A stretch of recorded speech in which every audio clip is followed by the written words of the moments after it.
Olha que interessante. Macronutrientes e liberação de insulina. Ali está o carboidrato. Você ingere um carboidrato, se eu medir a sua insulina no sangue, olha como é que ela vai subir. Já a proteína, se você come uma proteína, parte dessa proteína vai virar açúcar, mas não é muito. Vai subir a glicemia, mais muito. Mas se você come gordura, que está aí em azul, não sobe a insulina no sangue. Então, qual que seria a dieta ideal para o diabético? Gordura. E isso começou a mudar tem uns 15 anos. Hoje nós sabemos, tem publicações e mais publicações e mais publicações que nós vamos ter a oportunidade de discutir rapidamente aqui. Tá claro isso aí para você? Muito bem. Então, existem algumas mentiras diabéticas. A primeira delas é: diabetes é uma doença crônica progressiva. Não necessariamente. Ela pode ter uma reversão. Reduzir a glicemia é a meta do tratamento. Não é. É reduzir a insulina. O problema é insulínico, não é glicêmico. Glicemia é como se fosse a febre numa gripe. Você tratando a febre, você não está melhorando ou piorando a gripe. Você está tratando um sintoma. Você tratar a glicemia é como se fosse uma febre. Você está tratando o sintoma. Você teria que tratar a causa. Então, quais são as verdades diabéticas? Primeiro, diabetes é uma doença nutricional curável. Com remédio? Não. Se ela é uma doença nutricional, ela vai ser curada com nutrição. Ela não irá ser curada com remédio. Não tem remédio que cure diabetes. Por isso que ela fica chamada de uma doença crônica. Reduzir a resistência insulínica é a meta, e não baixar a glicemia. Porque se eu baixo a glicemia, per se, eu vou jogar o açúcar para onde? Para dentro da célula. Onde você acha que é mais nobre? No meio sanguíneo ou intracelular? Para que existe o sangue? Para levar e trazer nutrientes e trazer o lixo das células.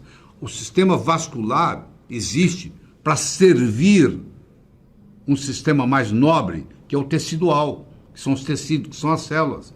Quando eu coloco insulina, por exemplo, num paciente diabético, eu estou pegando a glicemia dele, o açúcar que está no sangue dele, e vou injetar esse açúcar numa estrutura muito mais nobre do que o sangue, que é o intracelular. Eu estou escondendo o lixo abaixo do tapete, entendeu? Mas o cheiro continua. Então, a verdade diabética é que é uma doença nutricional curável e reduzir a resistência insulínica é a meta. Bom, nós falamos sobre proteínas, nós falamos sobre açúcar, agora nós vamos falar sobre gordura, que são os ácidos graxos. O lobo mau sempre será mau se ouvirmos apenas a versão da Chapeuzinho Vermelho. Depende para quem você pergunta. Você pergunta para uma pessoa que ganha dinheiro com esse conceito de que gordura faz mal e que colesterol é perigoso, ela vai dizer para você, ela tem que defender o ganha-pão dela. Mas hoje os cientistas sabem que, primeiro, que o colesterol é mocinho, não é bandido, e que, segundo, gordura é muito importante. Tá? Gordura no alimento não significa gordura no corpo, só para você ter uma ideia. Gordura no alimento não significa gordura no corpo. O ácido graxo esteárico, que é esse aí, é uma gordura saturada que pode ser armazenada no tecido adiposo na forma de triglicérides. Chamava-se triglicérides até poucos anos atrás. Num congresso desses, resolveram mudar o nome de triglicérides para triacilglicéride. Então, você vai escutar gente falando triglicéride, você vai usar gente falando triacilglicéride. Entendeu?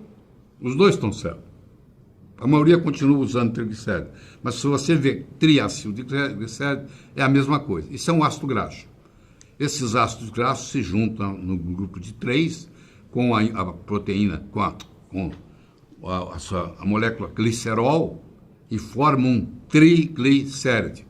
Ácido graxo é o termo técnico para a molécula individual de gordura. Vocês estão vendo à direita aí em vermelho o glicerol. Ele se liga a 3 ácidos graxos.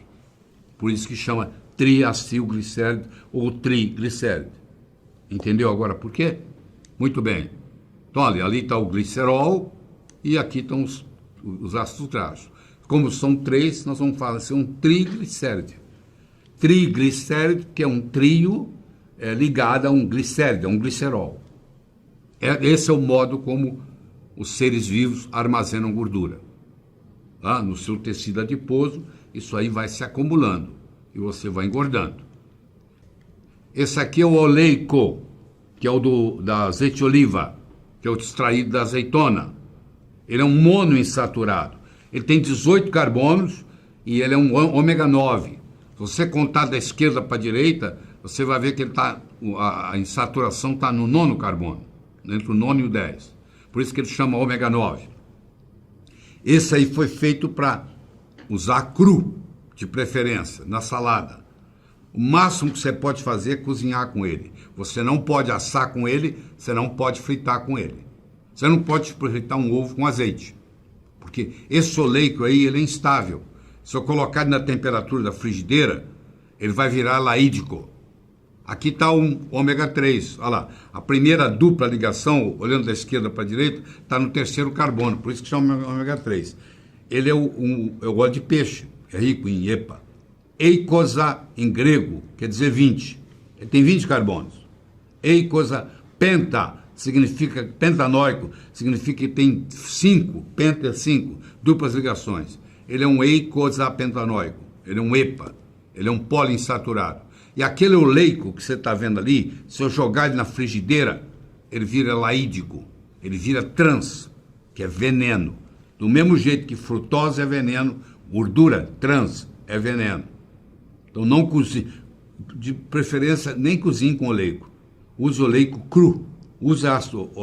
Quando você usar o azeite de oliva, você usa ele cru. O máximo que você pode fazer é cozinhar, mas não pode levar ao forno, nem pode levar à frigideira. Você entendeu por quê? Porque ele vai virar elaítico.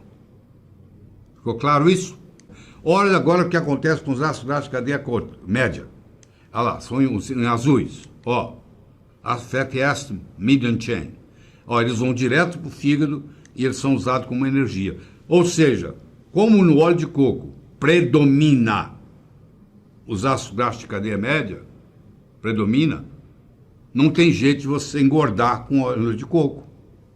E aqui está a explicação por que o óleo de coco não engorda. Tá? Porque eles não se comportam como os de cadeia longa. Agora, os de cadeia longa está lá, o mirístico, o palmídico, o esteárico, o araquídico, o beênico e o lignocérico. Então, existe uma diferença de metabolismo entre os ácidos graxos de cadeia longa e os ácidos graxos de cadeia média. Isso é muito importante saber. Os ácidos graxos de cadeia média é o caprílico, o cáprico e o láurico. Tá? Temos 6.000 gerações de Homo sapiens no planeta. Dessas, 5.998 tinham a gordura como principal fonte de nutrição. Nos últimos 50, 60 anos é que mudou. A sua bisavó, ela cozinhava com banha, ela cozinhava com toucinho, entendeu? Banha bovina, toucinho, sebo de boi. E ela não tinha geladeira nem nada disso. Ela tinha, a refeição dela era muito baseada em gordura, que não estraga. Tá? A gordura saturada não estraga.